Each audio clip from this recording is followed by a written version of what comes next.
Hey guys, it's Chelsea and welcome back to the video of Genshin Impact.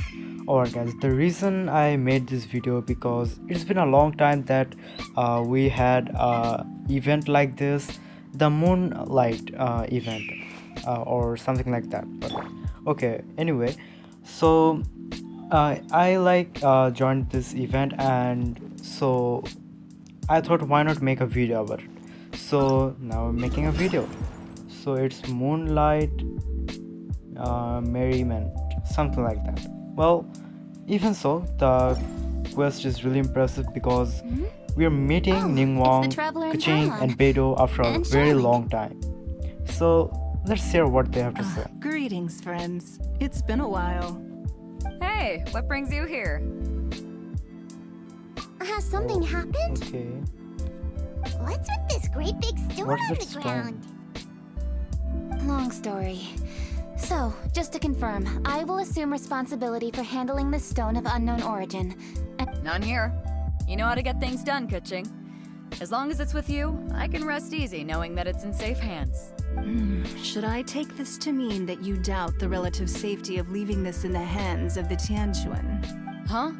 Well, for starters, Keqing is the one who's always out running errands, rain or shine. Besides, you don't seem to give a wooden more about this whole thing anyway, so what's it to you? Whoa, guys, whoa. I was merely joking. Beidou and Ningguang are fighting You, over each other. meanwhile, seem only Okay, that's too new. ready to pounce when an opportunity to publicly lambaste me arises. Even when it means giving our poor mutual friend here the cold shoulder. By no means. You wish to know about the stone, I presume. Then let me invite the great seafarer Captain Beidou to tell the story, if she would be so kind. You... Fine. Well, it's a big one, right? And such a smooth surface, too. Makes you think there's gotta be a good chunk of jade in there. It was found by a fishing crew, not far off the coast. It must have been underwater for years, so the erosion will be what's given it that smooth finish. Finds like this cannot be kept as private property, and must be submitted to a holder of public office. Placing it into our custody will also give them peace of mind. So, what's inside it? Well, we've hit it with just about every weapon we could get our hands on and haven't managed to even dent it yet. Clearly there's more to it than meets the eye. No weapon could smash it open. Wow. Paimon doesn't think we've ever encountered a stone like that before. Keqing has taken an unusually keen interest in this giant stone, which is why we are leaving the matter in her capable hands. Let's put that aside for a second. Traveler, what brings you here? Were you looking for someone? Actually, we were looking for all of you. We need all hands on deck here. Oh? Hopefully not because there's been some sort of cataclysmic event. No, nothing like that. Paimon's just getting carried away. I just wanted to ask everyone about their food preferences. Food preferences? That's a little unexpected. I have rather simple tastes. Precise, pure, smart, and sophisticated. That is all I require. That's your idea of simple, huh? I summed up my culinary requirements in 4 words. Is that insufficiently simple for you? A few weeks out on the open ocean would fix your flawed definition of simplicity, let me tell you that.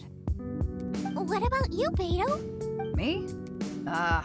If it's freshly cooked and piping hot, that floats my boat. If it's got a little chili pepper in there too, I'm one very happy captain. Paimon thought you would have said bar food. Oh, bar food works too. As for me, it's got to be seafood. Okay, got it. So, seafood, piping hot, and, simple but sophisticated. And that's where I would disagree. Traveler, surely you've heard of golden shrimp balls. Oh my. Oh, so they're my Keqing like that food?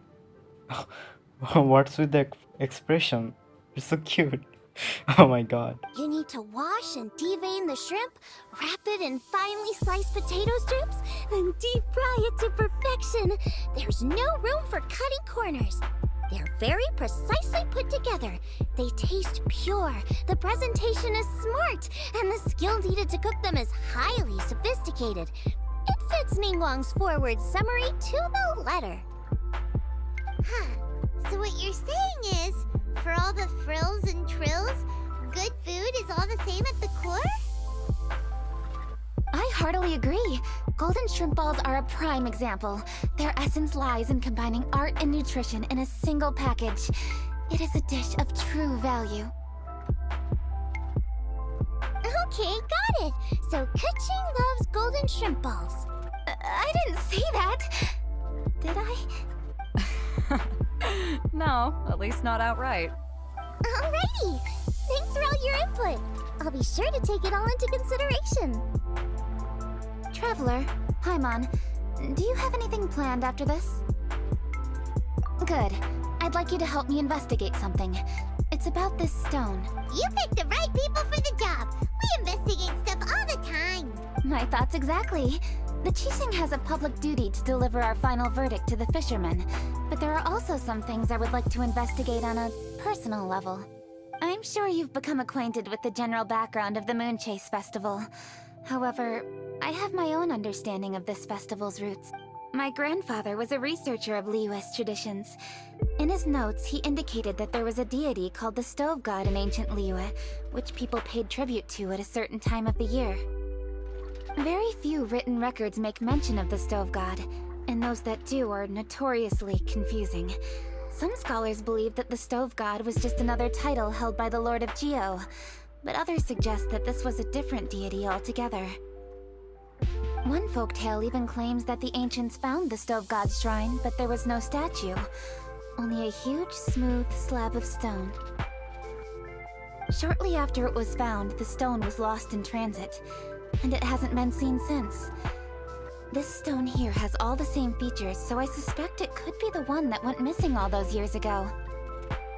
After many years of researching ancient texts, my grandfather came to believe that the practice of paying seasonal tribute to the Stove God may be best described as a festival. He called it the Stove God Festival. That would make it the forerunner to the Moonchase Festival we know today. But this is all just theory and conjecture. To prove any of it, we'd need to start by identifying who the Stove God really was. Now that Rex Lapis has passed on, and Liyue has entered the age of humankind, his successors should continue to respect our nation's culture and traditions, just as he did. That's why I think the responsibility for this situation should fall to me. It's a chance to shed light on our history, revitalize an ancient tradition, and possibly prove my grandfather's hypothesis along the way. With any luck, we'll nail all three in one fell swoop. It was just a couple of days ago that we received this stone. Right after we decided to use food as the central theme for this year's festival. It makes me wonder. Maybe a divine will is at work behind all of this. 3 birds with 1 stone, huh? That's pretty efficient, even for Kuching.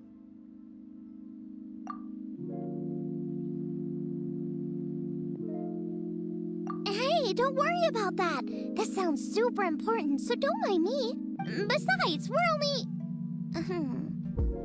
Wait a second. I got it! What? Why are you shouting? Kuching, can I tag along for your investigation? Since it's all about the Stove God, I might get to learn something useful about cooking along the way. It'll be great inspiration for me in the competition. Please, let me come along. I promise I'll help. If it means that much to you. Okay, I suppose you can come. Really? Yay! Thank you so much! You're the best!